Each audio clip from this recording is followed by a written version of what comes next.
বাংলাদেশের রাস্তায় যে অটোমোবাইল ব্র্যান্ড সবচেয়ে দাপিয়ে বেড়ায় সেটি হলো জাপানি অটোমোবাইল জায়ান্ট টয়োটা।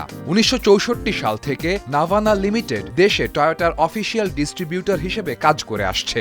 যদিও ব্র্যান্ড নিউ এর চাইতে রিকন্ডিশন গাড়ির বাজার দেশে বড়, তাই পরবর্তীতে অনেক প্রতিষ্ঠান ও ব্যক্তি টয়োটার গাড়ি আমদানি শুরু করে, যার ফলশ্রুতিতে দেশের গাড়ির বাজারের ৮০% বেশি টয়োটার দখলে। তবে টয়োটা অফিসিয়ালি দেশের বাজারে উপস্থিত না থাকায় দামের তারতম্য, অফিসিয়াল স্পেয়ার পার্টস ও সার্ভিসিং নিয়ে গ্রাহকদের অনেক আক্ষেপ লক্ষ্য করা যায়।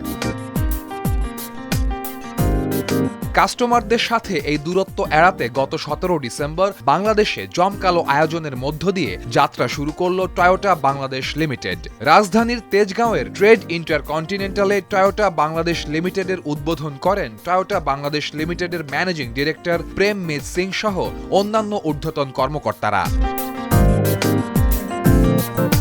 এই শোরুমে টয়োটার নতুন মডেলের গাড়ি থেকে শুরু করে টয়োটার সকল স্পেয়ার পার্টস পাওয়া যাবে। টয়োটা বাংলাদেশ লিমিটেডের ম্যানেজিং ডিরেক্টর প্রেমমিত সিং জানান, টয়োটার global vision be the right one অনুসরণ করা হবে এই বাজারেও। এই উদ্যোগের ফলে কাস্টমাররা পাবেন international standard after sales service. তবে এখানেই শেষ নয়, অদূর ভবিষ্যতে ঢাকা ও চট্টগ্রামে অফিসিয়াল ওয়ার্কশপ স্থাপনের পাশাপাশি নিজস্ব সার্ভিস সেন্টারের পরিকল্পনাও রয়েছে প্রতিষ্ঠানটির।